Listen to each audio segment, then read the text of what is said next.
আব্দুল্লাহ ইবনুল মুবারক রাহমাতুল্লাহি আলাইহি ইরাকের এক বড় আলেম ছিলেন। ওই সময়ের সর্বশ্রেষ্ঠ আলেম বলা হতো তাকে, এবং ওই সময়ের শ্রেষ্ঠ ওলি বলা হতো তাকে, যিনি ইমাম আবু হানিফা রাহমাতুল্লাহি আলাইহির ছাত্র ছিলেন। ইমাম বুখারী, যিনি বুখারী শরীফ লিখেছেন, তার উস্তাদ ছিলেন আব্দুল্লাহ ইবনুল মুবারক রাহমাতুল্লাহি আলাইহি। ওই সময়ের মধ্যে আরবদের মধ্যে তিনি অন্যতম শ্রেষ্ঠ ধনী ছিলেন। তিনি প্রত্যেক বছর 1000-এর বেশি আলেম, দরিদ্র আলেমদেরকে হজে নিয়ে যেতেন।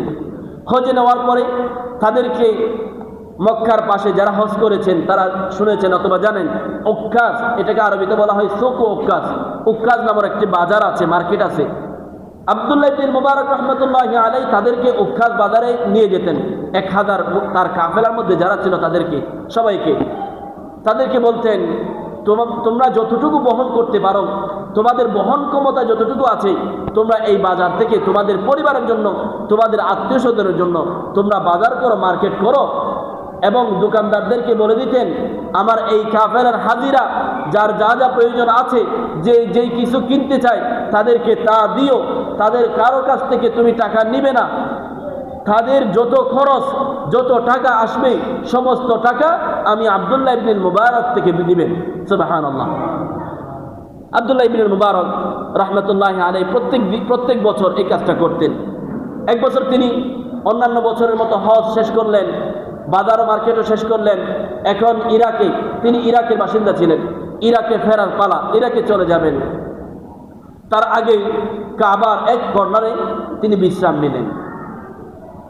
হেলান দিয়ে একটু বিশ্রাম নিচ্ছেন, এর মধ্যে তার হঠাৎ নিদ্রা ভাব, ঘুম ভাব চলে আসছে। পরিপূর্ণ ঘুম না, আমরা বুঝতেছি তো, মানে ঘুম মানে হেলান দিলে অনেকের ঘুম চলে আসে না, হালকা হালকা ঘুম, মানে একেবারে রাতে 3টা-4টার মতো কঠিন ঘুম না। হেলান দিয়েছে, ঘুম চলে আসছে। বাচ্চাদেরকে একটু বসাই দিন, অভিভাবকরা একটু গল্পটা একটু মন দিয়ে শুনতে হবে। তো আব্দুল্লাহ ইবনুল মুবারক রাহমাতুল্লাহি আলাইহি যখন হেলান দিয়ে একটু বিশ্রাম নিচ্ছিলেন, ঘুম ভাব চলে আসছে। এমন সময়ের মধ্যে তার পায়ের কাছে একজন মানুষ, তার মাথার উপরে একজন মানুষ, দুজন মানুষ একজন আরেকজনকে জিজ্ঞেস করেছে, ভাই এই বছর হজের মধ্যে কতজন মানুষ উপস্থিত হয়েছে? অপরজন বলছেন, এই বছর হজের মধ্যে 6 লক্ষ মানুষ উপস্থিত হয়েছে। উনি আবার প্রশ্ন করছেন, এই 6 লক্ষ মানুষের মধ্যে কতজনের হজ কবুল হয়েছে? ব্যক্তি বলছেন, 6 লক্ষ মানুষের মধ্যে এই বছর আমার আল্লাহ কারো কাছ থেকে হজ কবুল করেন নাই, কারো হজই কবুল করা হয়নি। এখন অপর ব্যক্তি বলছেন, এত কষ্ট করে, এত টাকা খরচ করে, এত দূর দূরান্ত থেকে সফর করে মানুষ আসলো, হজ করলো, তওয়াফ করলো, আরাফার ময়দানে গেল, মদিনা জিয়ারত করলো, কারো তো হজ কবুল হইল না, এখন উপায় কি?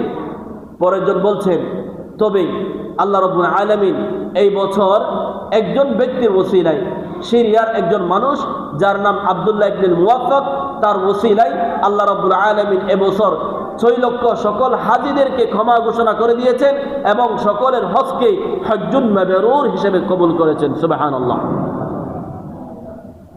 এমন সময়ের মধ্যে আব্দুল্লাহ ইবনুল মুবারক রাহমাতুল্লাহি আলাইহি ঘুম ভেঙে গেল। তিনি উঠে চিৎকার করে কান্না করে দিলেন, কি রে, এই সময়ের মধ্যে আমাকে আরব বিশ্বের এবং অনেকাংশেই পুরা দুনিয়ার সবচেয়ে বড় আলেম বলে মনে করে, আমার হাজার হাজার ছাত্র, আমি একজন বড় ওলি হিসেবে সবার কাছে সমাদৃত, আমার হাজার হাজার লাখো লাখো মুরিদ রয়েছে, হাজার লাখো লাখো ছাত্র রয়েছে, দেশ বিদেশে আমার ছাত্রের কোনো অভাব নাই। চিন্তা করে দেখেন, তিনি ইমাম বুখারী, আমরা যে বুখারী শরীফ পড়ি, এই বুখারী শরীফ যিনি লিখেছেন তারই উস্তাদ আব্দুল্লাহ ইবনুল মুবারক, তিনি বলছেন আমার হাজার হাজার লাখো লাখো ছাত্র, এই বছর 6 লক্ষ হাজিদের কারো হজ কবুল করা হয়নি, এমনকি আমি আব্দুল্লাহ ইবনুল মুবারকের হজ কবুল করা হয়নি, বরং আমার হজটাও একজন ব্যক্তির ওসিলায় কবুল হয়েছে। তিনি চিৎকার করে কান্নাকাটি শুরু করলেন, কি হইল, কি করলাম? এখন আমাকে ওই ব্যক্তির দোয়া চাওয়ার জন্য ওই ব্যক্তির সাক্ষাতে যেতে হবে, ওই ব্যক্তির কাছ থেকে দোয়া নিতে হবে, ওই ব্যক্তির ঘটনা, ওই ব্যক্তির হাকিকত আমাকে জানতে হবে। তিনি কাফেলার কাছে গেলেন, ওই যে তার 1000 হাজিদের কাফেলা, তাদের কাছে গিয়ে বললেন, প্রিয় ভাইয়েরা, তোমরা ইরাকে চলে যাও, আমি আমার ইরাকে ফিরতে, আমার দেশে ফিরতে দেরি হবে, তোমরা চলে যাও। তিনি একথা বলে ওখান থেকে ফিরে আসলেন। ফিরে এসে তার রওনা দিলেন সিরিয়ার দিকে। সিরিয়ায় যখন পৌঁছলেন, সাথে সাথে ওনার ছাত্ররা ওনাকে ঘেরাও করে রাখলো, কারণ দেশে বিদেশে ওনার হাজার হাজার ছাত্র এবং মুরিদ। ছাত্ররা জিজ্ঞেস করলেন, হুজুর আপনি এখানে কেন আসলেন? তিনি তার স্বপ্নের কথা কাউকে বলতে চাইলেন না।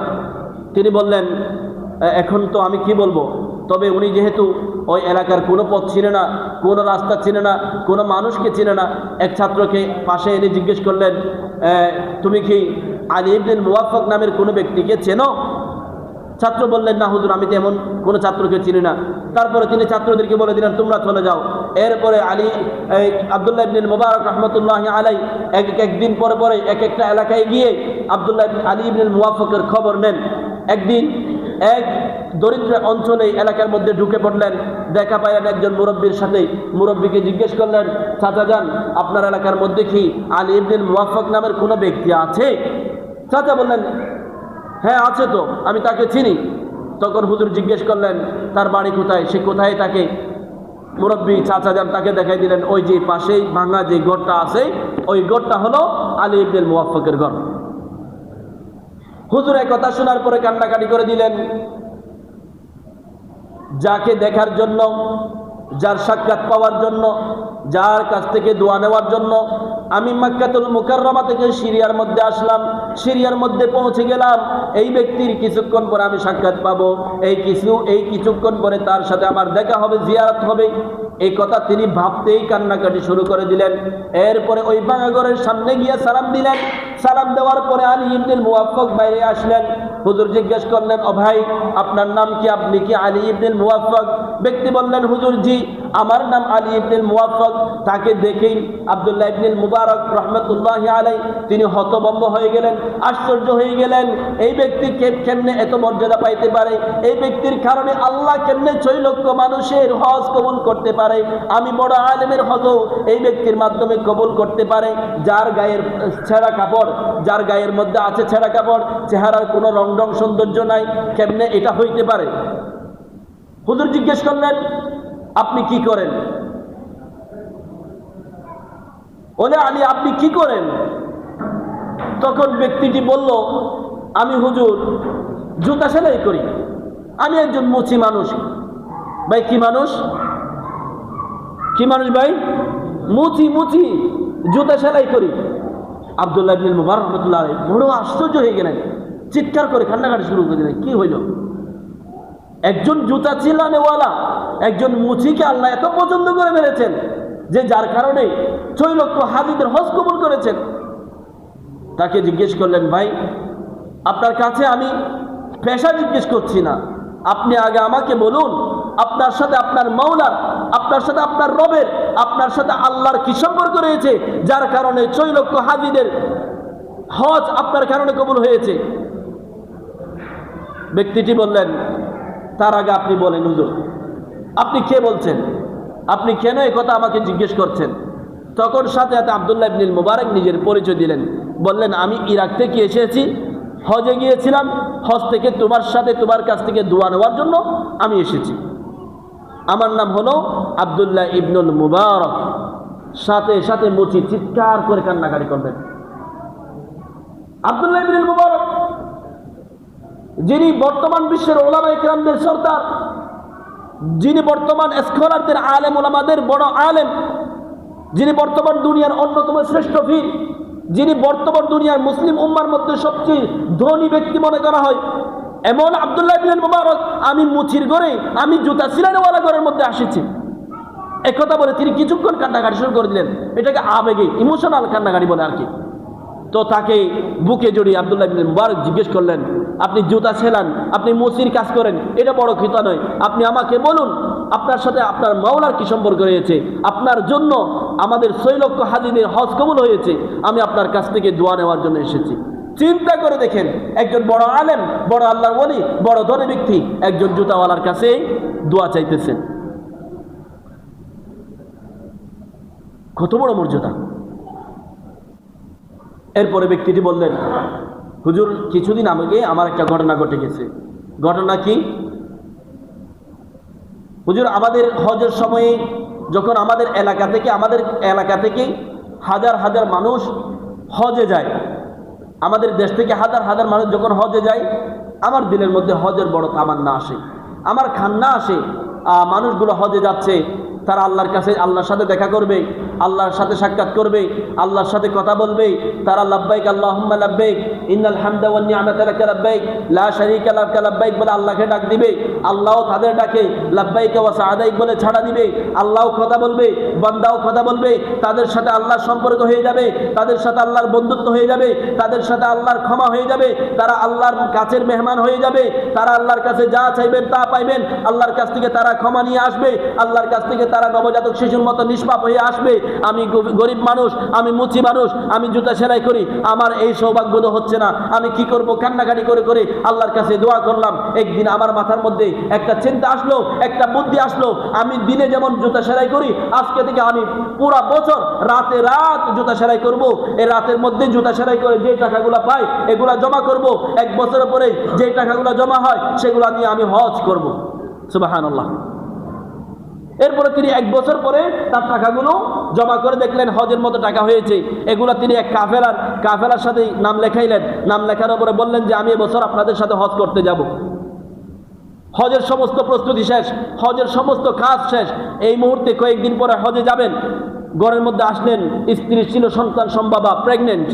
স্ত্রী এক সময় বলছেন যে আপনি তো কয়েকদিন পর হজে চলে যাবেন, আমার খুব মাংস খেতে ইচ্ছা করতেছে, আমি একটু মাংস খেতে চাই, আপনি আমাকে মাংস খাওয়ান। তখন রাতের একটা, এমন রাতের মধ্যে তিনি এখন মাংস কোথায় পাবেন? এদিকে সকালে তিনি চলে যাচ্ছেন, তাকে সফরে বের হতে হবে। এখন রাতের মধ্যেই একজন স্ত্রী চাচ্ছেন কি করবেন, তিনি তাকে সান্ত্বনা দেওয়ার জন্য তিনি অথচ জানেন যে রাতে কোথাও মাংস পাওয়া যাবে না, তিনি তারপরও বের হলেন। বের হয়ে এলাকা ঘুরে দেখতেছেন কোথাও কি নাই, তিনি জানেন মাংস নাই, তারপরও হাঁটি হাঁটি 2-3 ঘর পার হওয়ার পরে দেখতেছেন এক ঘর থেকে মাংসের সুগন্ধি বের হচ্ছে। তিনি সাথে সাথে ওই ঘরের মধ্যে করলেন যেই ভাই আপনার ঘরের মধ্যেই মাংস পাক হচ্ছে, আমার এই অবস্থা, আমি কয়েকদিন পর হজে যাব, আমার স্ত্রী অবস্থার মধ্যে মাংস চাইতেছে, আমি তাকে না করতে পারলাম না, আপনার ঘরে তো মাংস রান্না হচ্ছে, আমার জন্য কিছু মাংস দেন, আমি কালকে দিনে যে কোনো মাধ্যমে আপনাকে মাংসগুলো ফিরিয়ে দেব।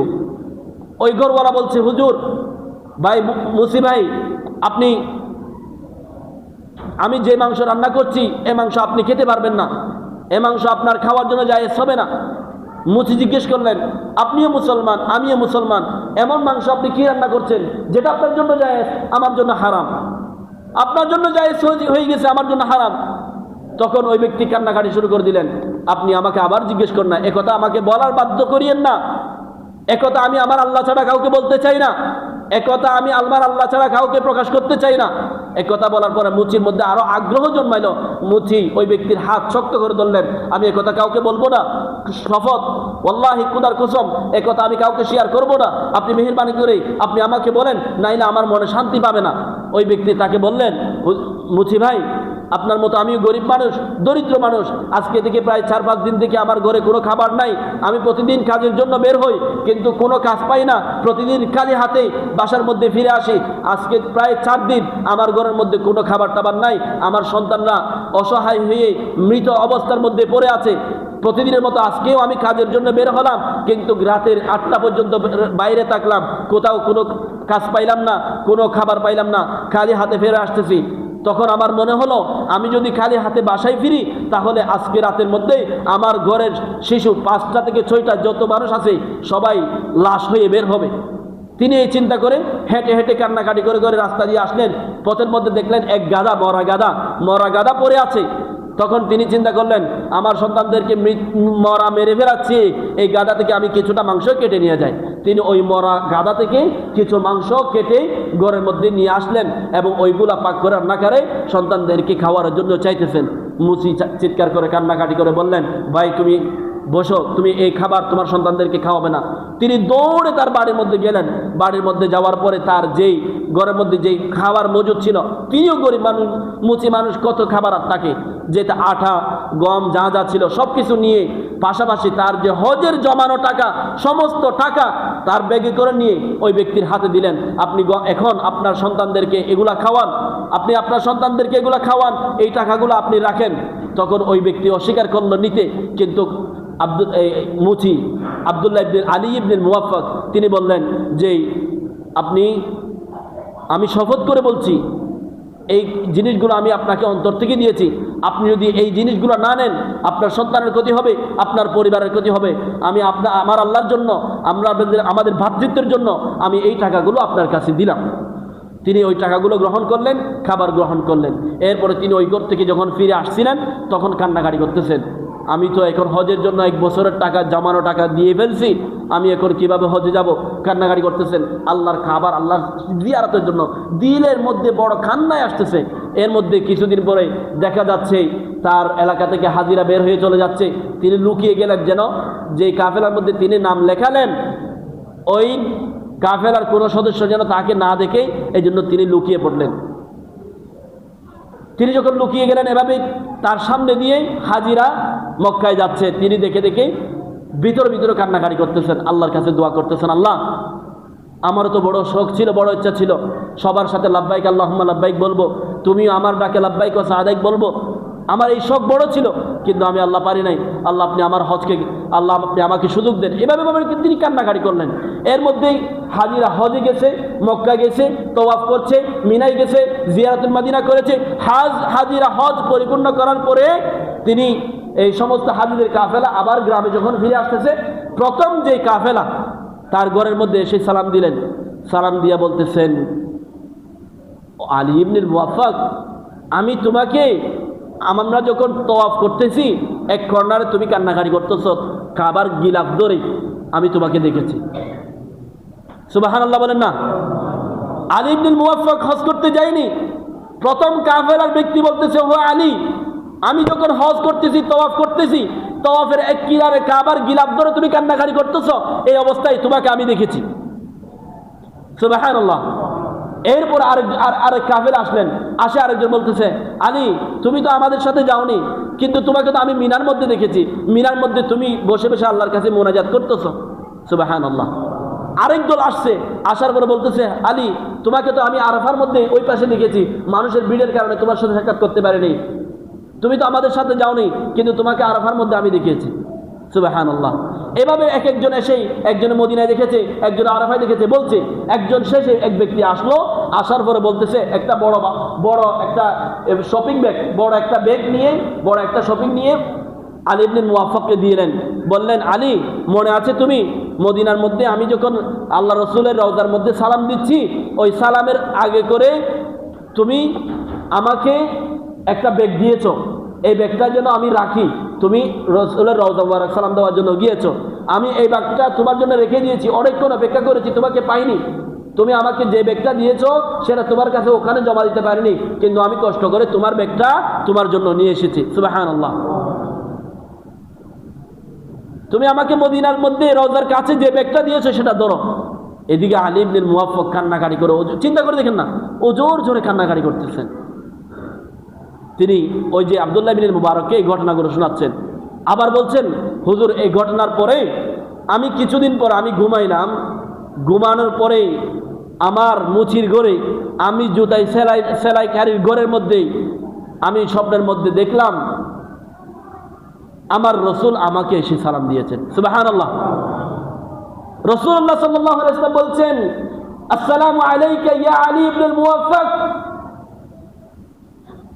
আনা নাবিয়্যুম মিন আম্বিয়াইল্লাহ, আনা খাতামুন নাবিয়্যিন, আনা মুহাম্মাদুর রাসূলুল্লাহ সাল্লাল্লাহু আলাইহি ওয়াসাল্লাম। এই কথা বলার পর আমি ধরে নিলাম আমার নবীর সূরত দিয়ে কেউ স্বপ্নের মধ্যে আসতে পারে না। স্বপ্নের মধ্যে যদি নবী একবার আসে, সেই নবী আসে, কারণ আল্লাহর রাসূল বলে দিয়েছেন, লা ইয়াতামাসসাল বিশ-শাইতান, আমার সূরত দিয়ে শয়তান কখনো সূরত ধারণ করতে পারে না। সাথে সাথে আমি কান্নাকাটি করে দিলাম, আমি মুচি, আমি জুতায় সেলাইওয়ালা, আমি আলী ইবনে মুওয়াফফাকের ঘরের মধ্যে, আমার পুরো ঘর রাতে আলোকিত হয়ে গেছে। আল্লাহর রাসূল আয়েশা আমাকে সালাম দিচ্ছেন, সালাম দেওয়ার পরে বলছেন, সংক্ষেপ করে ফেলছি, আলী ইবনে মুওয়াফফাককে বলছেন, ওহে আলী, তোমার নিয়তকে, তোমার হজে যাওয়ার আকাঙ্ক্ষাকে, তোমার হজে যাওয়ার কান্নাকাটিকে আল্লাহ এত পছন্দ করেছেন, এত মুহাব্বত করেছেন, আমার আল্লাহ তোমার মাধ্যমে, তোমার কারণে এবছর কবুল না হওয়া সমস্ত হাজিদের হজটাকে কবুল করে ফেলছেন। শুধু তাই নয়, তোমার নিয়তকে আল্লাহ এত কবুল করেছেন, এত মুহাব্বত করেছেন, আল্লাহ রাব্বুল আলামিন একজন ফেরেশতাকে তোমার চেহারাতে আকৃতি বানাইয়া তাকে পরিপূর্ণ হজটা আদায় করার সুযোগ করে দিয়েছেন।